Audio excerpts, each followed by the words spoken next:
Hello friend, स्वागत है आपका अपने चैनल आज क्लास में। आज की इस वीडियो में मैट्रिक बोर्ड परीक्षा 2021 के लिए सामाजिक विज्ञान का एक मॉडल पेपर सॉल्व करेंगे। इस मॉडल पेपर में 48 महत्वपूर्ण ऑब्जेक्टिव प्रश्न है जो 2021 बोर्ड एग्जाम के लिए काफी महत्वपूर्ण है। तो एक भी प्रश्न आप स्किप मत कीजिएगा। वीडियो को प्लीज आप लोग शुरू से लेके अंत तक देखिएगा। चैनल को सब्सक्राइब नहीं किए हैं तो चैनल को सब्सक्राइब कर लीजिएगा, साथ में बेल आइकन को ऑल पे दबा लीजिएगा ताकि जब भी क्लास हो तो आपके पास नोटिफिकेशन पहुंचता रहे। तो आइए शुरू करते हैं पहले नंबर प्रश्न से। पहला प्रश्न है, यूरोप का मरीज किसे कहा जाता था? ए ऑप्शन है तुर्की को, बी ऑप्शन है इटली को, सी ऑप्शन है इंग्लैंड को, डी ऑप्शन है फ्रांस को। तो यहाँ पे आपको बताना है यूरोप का मरीज किसे कहा जाता था। तो यूरोप का मरीज तुर्की को कहा जाता था, यानी यहाँ पे ए ऑप्शन क्या हो जाएगा, यहाँ पे बिल्कुल ही सही हो जाएगा। ये देखते हैं अगला प्रश्न, दो नंबर प्रश्न है, यंग इटली की स्थापना किसने की थी? ए ऑप्शन है मेजनी ने, बी ऑप्शन है काबुर ने, सी ऑप्शन है गैरीबाल्डी ने, डी ऑप्शन है बिस्मार्क ने। तो यहाँ पे आपको बताना है यंग इटली की स्थापना किसने की थी। तो मेजनी ने किया था, यानी यहाँ पे ए ऑप्शन क्या हो जाएगा, यहाँ पे बिल्कुल ही सही हो जाएगा। ये देखते हैं अगला प्रश्न, तीन नंबर प्रश्न है, अंतर्राष्ट्रीय महिला दिवस कब मनाया जाता है? ए ऑप्शन है 8 जनवरी को, बी ऑप्शन है 8 मार्च को, सी ऑप्शन है 8 मई को, डी ऑप्शन है 8 जुलाई को। तो यहाँ पे आपको बताना है अंतर्राष्ट्रीय महिला दिवस कब मनाया जाता है। तो अंतर्राष्ट्रीय महिला दिवस 8 मार्च को मनाया जाता है, यानी यहाँ पे बी ऑप्शन क्या हो जाएगा, यहाँ पे बिल्कुल ही सही हो जाएगा। ये देखते हैं अगला प्रश्न, चार नंबर प्रश्न है, अप्रैल थीसिस किसने लिखी? ए ऑप्शन है ट्राटस्की ने, बी ऑप्शन है स्टालिन ने, सी ऑप्शन है लेनिन ने, डी ऑप्शन है केरेंस्की ने। तो यहाँ पे आपको बताना है अप्रैल थीसिस किसने लिखी। तो अप्रैल थीसिस लेनिन ने लिखा, यानी यहाँ पे सी ऑप्शन क्या हो जाएगा, यहाँ पे बिल्कुल ही सही हो जाएगा। काफी महत्वपूर्ण प्रश्न है, तो एक भी प्रश्न आप स्किप मत कीजिएगा। वीडियो को प्लीज आप लोग शुरू से लेके अंत तक जरूर देखिएगा। ये देखते हैं यहाँ पे अगला प्रश्न है, आप देखिए 5 नंबर प्रश्न है कि सोवियत संघ का विघटन किस वर्ष हुआ? ए ऑप्शन है 1964 ईस्वी में, बी ऑप्शन है 1985 ईस्वी में, सी ऑप्शन है 1990 ईस्वी में, डी ऑप्शन है 1991 ईस्वी में। तो यहाँ पे आपको बताना है कि सोवियत संघ का विघटन किस वर्ष हुआ। तो 1991 ईस्वी में हुआ, यानी यहाँ पे डी ऑप्शन क्या हो जाएगा, यहाँ पे बिल्कुल ही सही हो जाएगा। ये देखते हैं अगला प्रश्न, 6 नंबर प्रश्न है, अंकोर वाट में किस हिंदू देवता का मंदिर है? ए ऑप्शन है विष्णु का, बी ऑप्शन है शिव का, सी ऑप्शन है ब्रह्मा का, डी ऑप्शन है इंद्र का। तो यहाँ पे आपको बताना है कि अंकोर वाट में किस हिंदू देवता का मंदिर है। तो विष्णु देवता का मंदिर है, यानी यहाँ पे ए ऑप्शन क्या हो जाएगा, यहाँ पे बिल्कुल ही सही हो जाएगा। ये देखते हैं यहाँ पे अगला प्रश्न, 7 नंबर प्रश्न है, गांधी जी को महात्मा की उपाधि किसने दी? ए ऑप्शन है रविंद्रनाथ टैगोर ने, बी ऑप्शन है एनी बेसेंट ने, सी ऑप्शन है गोपाल कृष्ण गोखले ने, डी ऑप्शन है अब्दुल कलाम आजाद ने। तो यहाँ पे आपको बताना है गांधी जी को महात्मा की उपाधि किसने दी।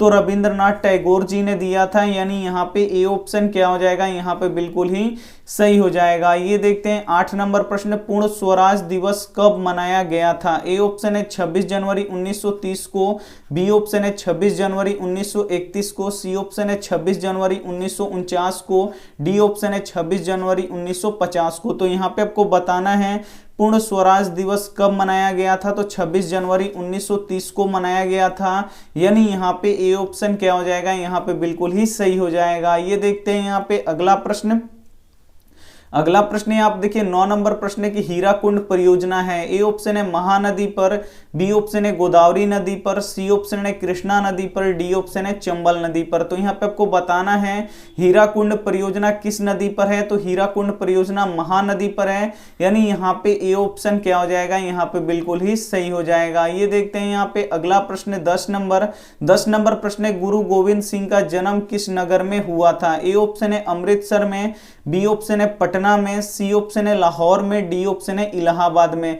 तो यहाँ पे आपको बताना है गुरु गोविंद सिंह का जन्म किस नगर में हुआ था। तो गुरु गोविंद सिंह का जन्म पटना में हुआ था, यानी यहाँ पे बी ऑप्शन क्या हो जाएगा, यहाँ पे बिल्कुल ही सही हो जाएगा। काफी महत्वपूर्ण प्रश्न है, तो एक भी प्रश्न आप स्किप मत कीजिएगा। वीडियो को प्लीज आप लोग शुरू से लेके अंत तक जरूर देखिएगा।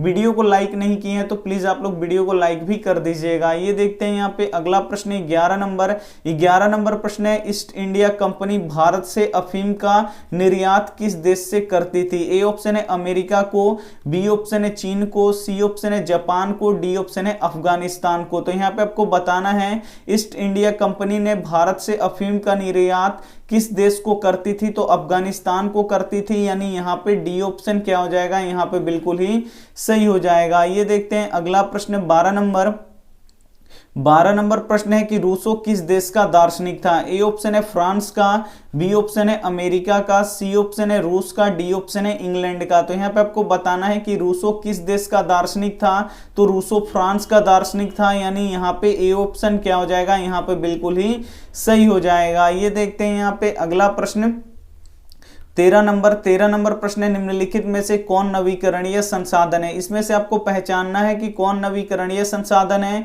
ए ऑप्शन है पेट्रोल, बी ऑप्शन है कोयला, सी ऑप्शन है जल, डी ऑप्शन है लौह अयस्क। तो यहाँ पे आपको बताना है कि निम्नलिखित में से कौन नवीकरणीय संसाधन है। तो यहाँ पे जल क्या है, नवीकरणीय संसाधन है, यानी यहाँ पे सी ऑप्शन क्या हो जाएगा, यहाँ पे बिल्कुल ही सही हो जाएगा। ये देखते हैं यहाँ पे अगला प्रश्न 14 नंबर प्रश्न है, जामनगर तेल शोधक कारखाना किस राज्य में स्थित है? ए ऑप्शन है गुजरात में, बी ऑप्शन है आंध्र प्रदेश में, सी ऑप्शन है तमिलनाडु में, सी ऑप्शन है असम में, डी ऑप्शन है तमिलनाडु में। तो यहाँ पे आपको बताना है जामनगर तेल शोधक कारखाना किस राज्य में स्थित है? तो ये गुजरात में स्थित है, यानी यहाँ पे ए ऑप्शन क्या हो जाएगा, यहाँ पे बिल्कुल ही सही हो जाएगा। ये देखते हैं अगला प्रश्न 15 नंबर प्रश्न है कि तारापुर परमाणु विद्युत केंद्र है। ए ऑप्शन है गुजरात में, बी ऑप्शन है महाराष्ट्र में, सी ऑप्शन है तमिलनाडु में, डी ऑप्शन है राजस्थान में। तो यहाँ पे आपको बताना है तारापुर परमाणु विद्युत केंद्र कहाँ है? तो ये महाराष्ट्र में है,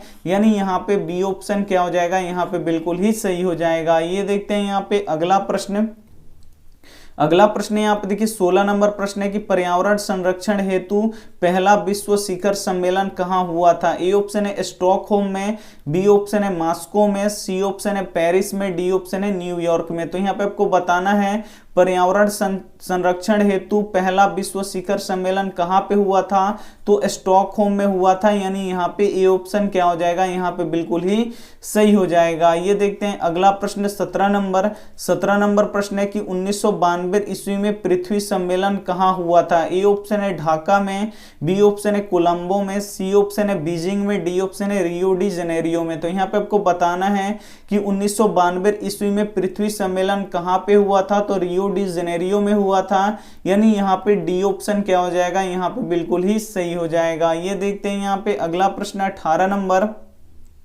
18 नंबर प्रश्न की भारत में कोयले का सर्वप्रमुख उत्पादक राज्य है। ए ऑप्शन है उड़ीसा, बी ऑप्शन है झारखंड, सी ऑप्शन है पश्चिम बंगाल, डी ऑप्शन है छत्तीसगढ़। तो यहाँ पे आपको बताना है कि भारत में कोयले का सर्वप्रमुख उत्पादक राज्य कौन सा है? तो कौन सा है? झारखंड है, यानी यहाँ पे बी ऑप्शन क्या हो जाएगा, यहाँ पे बिल्कुल ही सही हो जाएगा। काफी महत्वपूर्ण प्रश्न है, तो एक भी प्रश्न आप स्किप मत कीजिएगा। वीडियो को प्लीज आप लोग शुरू से लेके अंत तक जरूर देखिएगा। ये देखते हैं यहाँ पे अगला प्रश्न आप देखिए 19 नंबर प्रश्न है कि भारत में सर्वप्रमुख चावल का उत्पादक राज्य है। ए ऑप्शन है पश्चिम बंगाल, बी ऑप्शन है बिहार, सी ऑप्शन है उत्तर प्रदेश, डी ऑप्शन है केरल। तो यहाँ पे आपको बताना है भारत में सर्वप्रमुख चावल उत्पादक राज्य कौन सा है? तो पश्चिम बंगाल है, यानी यहाँ पे ए ऑप्शन क्या हो जाएगा, यहाँ पे बिल्कुल ही सही हो जाएगा। ये देखते हैं अगला प्रश्न 20 नंबर प्रश्न है कि भारत में रेडियो का पहला प्रसारण किस वर्ष हुआ था? ए ऑप्शन है 1923 ईस्वी में, बी ऑप्शन है 1930 ईस्वी में, सी ऑप्शन है 1933 ईस्वी में, डी ऑप्शन है 1935 ईस्वी में। तो यहाँ पे आपको बताना है कि भारत में रेडियो का पहला प्रसारण किस वर्ष हुआ था? तो 1923 ईस्वी में हुआ था, यानी यहाँ पे ए ऑप्शन क्या हो जाएगा, यहाँ पे बिल्कुल ही सही हो जाएगा। ये देखते हैं अगला प्रश्न 21 नंबर प्रश्न है भारत में हरित क्रांति शुरू हुई। ए ऑप्शन है 1965 ईस्वी में, बी ऑप्शन है 1966 ईस्वी में, सी ऑप्शन है 1967 ईस्वी में, डी ऑप्शन है 1968 ईस्वी में। तो यहाँ पे आपको बताना है कि भारत में हरित क्रांति शुरू कब हुई थी? तो 1966 ईस्वी में हुआ था, यानी यहाँ पे बी ऑप्शन क्या हो जाएगा, यहाँ पे बिल्कुल ही सही हो जाएगा। ये देखते हैं यहाँ पे अगला प्रश्न आप देखिए 22 नंबर प्रश्न है कि सूती कपड़ा उद्योग का कच्चा माल है। ए ऑप्शन है जूट, बी ऑप्शन है कपास, सी ऑप्शन है रेशम, डी ऑप्शन है इनमें से कोई नहीं। तो यहाँ पे आपको बताना है सूती कपड़ा उद्योग का कच्चा माल क्या है, तो कपास है, यानी यहाँ पे बी ऑप्शन क्या हो जाएगा, यहाँ पे बिल्कुल ही सही हो जाएगा। ये देखते हैं यहाँ पे अगला प्रश्न 23 नंबर प्रश्न है रेशमी वस्त्र उत्पादन का प्रमुख केंद्र है। ए ऑप्शन है लखनऊ, बी ऑप्शन है पटना, सी ऑप्शन है कानपुर, डी ऑप्शन है भागलपुर। तो यहाँ पे आपको बताना है कि रेशमी वस्त्र उत्पादन का प्रमुख केंद्र कौन सा है, तो यहाँ पे भागलपुर है, यानी यहाँ पे डी ऑप्शन क्या हो जाएगा, यहाँ पे बिल्कुल ही सही हो जाएगा। ये देखते हैं अगला प्रश्न 24 नंबर प्रश्न है कि उर्वरक कारखाना अवस्थित है, यानी उर्वरक कारखाना कहां पे स्थित है। ए ऑप्शन है बरौनी में, बी ऑप्शन है बांका में, सी ऑप्शन है भगवानपुर में, डी ऑप्शन है बगहा में। तो आपको यहाँ पे बताना है उर्वरक कारखाना कहां स्थित है, तो ये बरौनी में स्थित है, यानी यहाँ पे ए ऑप्शन क्या हो जाएगा, यहाँ पे बिल्कुल ही सही हो जाएगा। ये देखते हैं यहाँ पे अगला प्रश्न है आप देखिए 25 नंबर प्रश्न है रंग भेद की नीति के विरुद्ध आवाज किसने उठाई थी। ए ऑप्शन है जॉर्ज डब्ल्यू बुश, यहाँ पे बी ऑप्शन है Martin Luther King, C option है जॉर्ज वाशिंगटन, डी ऑप्शन है अब्राहम लिंकन। तो यहाँ पे आपको बताना है रंग भेद की नीति के विरुद्ध किसने आवाज उठाई थी। काफी महत्वपूर्ण प्रश्न है 25 नंबर, तो मार्टिन लूथर किंग ने उठाई थी, यानी यहाँ पे बी ऑप्शन क्या हो जाएगा, यहाँ पे बिल्कुल ही सही हो जाएगा। ये देखते हैं यहाँ पे अगला प्रश्न 26 नंबर प्रश्न है धर्म को समुदाय का मुख्य आधार मानने वाले व्यक्ति को कहा जाता है। ए ऑप्शन है जातिवादी, बी ऑप्शन है सांप्रदायिक, यहाँ पे सी ऑप्शन है धर्मनिरपेक्ष, डी ऑप्शन है आदर्शवादी। तो यहाँ पे आपको बताना है धर्म को समुदाय का प्रमुख आधार मानने वाले व्यक्ति को कहा जाता है, क्या कहा जाता है, तो सांप्रदायिक कहा जाता है, यानी यहाँ पे बी ऑप्शन क्या हो जाएगा, यहाँ पे बिल्कुल ही सही हो जाएगा। ये देखते हैं अगला प्रश्न 27 नंबर प्रश्न है भारत में राष्ट्रीय महिला आयोग अधिनियम कब बना था। ए ऑप्शन है 1960 में, बी ऑप्शन है 1972 में, सी ऑप्शन है 1982 में, डी ऑप्शन है 1990 में। तो यहाँ पे आपको बताना है कि भारत में राष्ट्रीय महिला आयोग अधिनियम कब बना था। काफी महत्वपूर्ण प्रश्न है ये 27 नंबर प्रश्न काफी महत्वपूर्ण है। भारत में राष्ट्रीय महिला आयोग अधिनियम कब बना था, तो 1990 में बना था, यानी यहाँ पे डी ऑप्शन क्या हो जाएगा, यहाँ पे बिल्कुल ही सही हो जाएगा। ये देखते हैं यहाँ पे अगला प्रश्न 28 नंबर प्रश्न है भारत में संविधान सभा का गठन कब हुआ। ए ऑप्शन है 1946 में, बी ऑप्शन है 1947 में, सी ऑप्शन है 1948 में, डी ऑप्शन है 1949 में।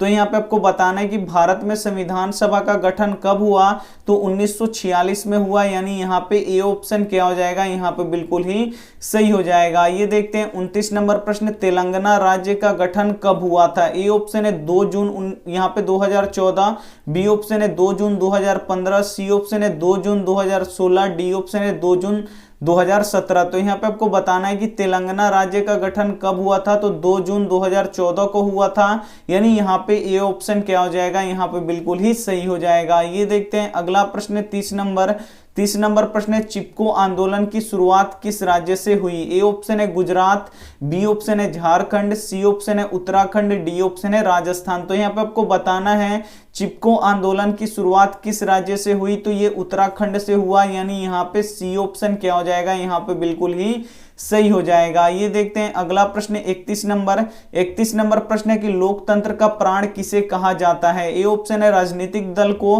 बी ऑप्शन है सामाजिक दल को, सी ऑप्शन है धार्मिक दल को, डी ऑप्शन है नागरिक संगठन को। तो यहाँ पे आपको बताना है लोकतंत्र का प्राण किसे कहा जाता है, तो राजनीतिक दल को कहा जाता है, यानी यहाँ पे ए ऑप्शन क्या हो जाएगा, यहाँ पे बिल्कुल ही सही हो जाएगा। काफी महत्वपूर्ण प्रश्न है, तो एक भी प्रश्न आप स्किप मत कीजिएगा, वीडियो को प्लीज आप लोग शुरू से लेकर अंत तक जरूर देखिएगा। ये देखते हैं यहाँ पे अगला प्रश्न 32 नंबर प्रश्न है कि निम्नलिखित में से कौन एक राष्ट्रीय दल है। ए ऑप्शन है जनता दल, बी ऑप्शन है डीएमके, सी ऑप्शन है Bharatiya Janata party, D option है लोक जनशक्ति पार्टी। तो यहाँ पे आपको बताना है कि निम्नलिखित में से कौन एक राष्ट्रीय दल है, तो जो भारतीय जनता पार्टी है ये एक राष्ट्रीय दल है, यानी यहाँ पे सी ऑप्शन क्या हो जाएगा, यहाँ पे बिल्कुल ही सही हो जाएगा। ये देखते हैं यहाँ पे अगला प्रश्न 33 नंबर प्रश्न है, भारत में लोकतंत्र की क्या चुनौती है? ए ऑप्शन है जातिवाद, बी ऑप्शन है आतंकवाद, सी ऑप्शन है परिवारवाद, डी ऑप्शन है इनमें से सभी। तो यहाँ पे आपको बताना है भारत में लोकतंत्र की क्या चुनौती है, तो जातिवाद भी है, आतंकवाद भी है, परिवारवाद भी है, इनमें से सभी क्या हो जाएगा यहाँ पे बिल्कुल ही सही हो जाएगा, यानी यहाँ पे डी ऑप्शन क्या हो जाएगा यहाँ पे बिल्कुल ही सही हो जाएगा। ये देखते हैं यहाँ पे अगला प्रश्न 34 नंबर प्रश्न है, किसने कहा लोकतंत्र जनता का, जनता के द्वारा जनता के लिए शासन है? ए ऑप्शन है अरस्तु, बी ऑप्शन है रूसो, सी ऑप्शन है अब्राहम लिंकन, डी ऑप्शन है ग्रीन। तो यहाँ पे आपको बताना है कि किसने कहा लोकतंत्र जनता का, जनता के द्वारा जनता के लिए शासन है, किसने कहा था? तो अब्राहम लिंकन ने कहा था, यानी यहाँ पे सी ऑप्शन क्या हो जाएगा यहाँ पे बिल्कुल ही सही हो जाएगा। ये देखते हैं यहाँ पे अगला प्रश्न 35 नंबर प्रश्न है, निम्नांकित में से कौन सा कदम लोकतंत्र सुधार का सूचक है? ए ऑप्शन है अशिक्षा, बी ऑप्शन है पंचायती राज, सी ऑप्शन है सामाजिक असमानता, डी ऑप्शन है इनमें से कोई नहीं। तो यहाँ पे आपको बताना है कि निम्नांकित में से कौन सा कदम लोकतांत्रिक सुधार का सूचक है। तो जो पंचायती राज है ये क्या है? लोकतंत्र सुधार का सूचक है, यानी यहाँ पे बी ऑप्शन क्या हो जाएगा यहाँ पे बिल्कुल ही सही हो जाएगा। ये देखते हैं अगला प्रश्न 36 नंबर प्रश्न है कि भारत के योजना आयोग के अध्यक्ष कौन थे? ए ऑप्शन है यहाँ पे राष्ट्रपति, बी ऑप्शन है उपराष्ट्रपति, सी ऑप्शन है प्रधानमंत्री, डी ऑप्शन है इनमें से कोई नहीं। तो यहाँ पे प्रश्न होना चाहिए कि भारत के योजना आयोग के अध्यक्ष कौन होते हैं? तो भारत के योजना आयोग के अध्यक्ष कौन होते हैं? तो प्रधानमंत्री होते हैं, यानी यहाँ पे सी ऑप्शन क्या हो जाएगा यहाँ पे बिल्कुल ही सही हो जाएगा। ये देखते हैं यहाँ पे अगला प्रश्न 37 नंबर प्रश्न है, भारत में प्रथम पंचवर्षीय योजना की शुरुआत कब हुई? ए ऑप्शन है 1950 में, बी ऑप्शन है 1951 में, सी ऑप्शन है 1952 में, डी ऑप्शन है 1953 में। तो यहाँ पे आपको बताना है कि भारत में प्रथम पंचवर्षीय योजना की शुरुआत कब हुई? तो 1951 ईस्वी में हुआ, यानी यहाँ पे बी ऑप्शन क्या हो जाएगा यहाँ पे बिल्कुल ही सही हो जाएगा। ये देखते हैं अगला प्रश्न 38 नंबर प्रश्न है कि बिहार में किस जिले की प्रति व्यक्ति आय सबसे कम है? ए ऑप्शन है मुजफ्फरपुर, बी ऑप्शन है दरभंगा, सी ऑप्शन है गया, डी ऑप्शन है शिवहर। तो यहाँ पे आपको बताना है बिहार में किस जिले की प्रति व्यक्ति आय कम है? तो जो शिवहर जिला है इसका प्रति व्यक्ति आय सबसे कम है, यानी यहाँ पे डी ऑप्शन क्या हो जाएगा यहाँ पे बिल्कुल ही सही हो जाएगा। ये देखते हैं अगला प्रश्न 39 नंबर प्रश्न है, आधुनिक युग की प्रगति का श्रेय मुद्रा को ही है, यह कथन किसका है? ए ऑप्शन है ट्रेकॉस्ट, बी ऑप्शन है मार्शल, सी ऑप्शन है क्राउथर, डी ऑप्शन है इनमें से कोई नहीं। तो यहाँ पे आपको बताना है आधुनिक युग की प्रगति का श्रेय मुद्रा को ही है, यह कथन किसका है? तो मार्शल का है, यानी यहाँ पे बी ऑप्शन क्या हो जाएगा यहाँ पे बिल्कुल ही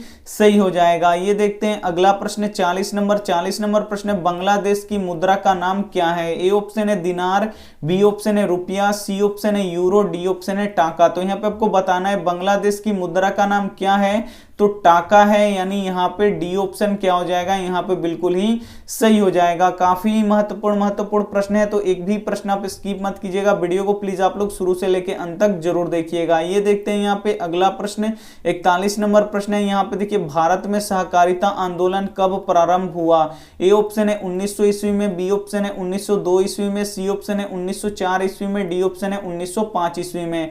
तो यहाँ पे आपको बताना है कि भारत में सहकारिता आंदोलन का प्रारंभ कब हुआ था? तो ये 1904 ईस्वी में हुआ था, यानी यहाँ पे सी ऑप्शन क्या हो जाएगा यहाँ पे बिल्कुल ही सही हो जाएगा। ये देखते हैं अगला प्रश्न 42 नंबर प्रश्न है कि भारत में कितने राष्ट्रीयकृत बैंक हैं? ए ऑप्शन है 15, बी ऑप्शन है 19, सी ऑप्शन है 21, डी ऑप्शन है 25।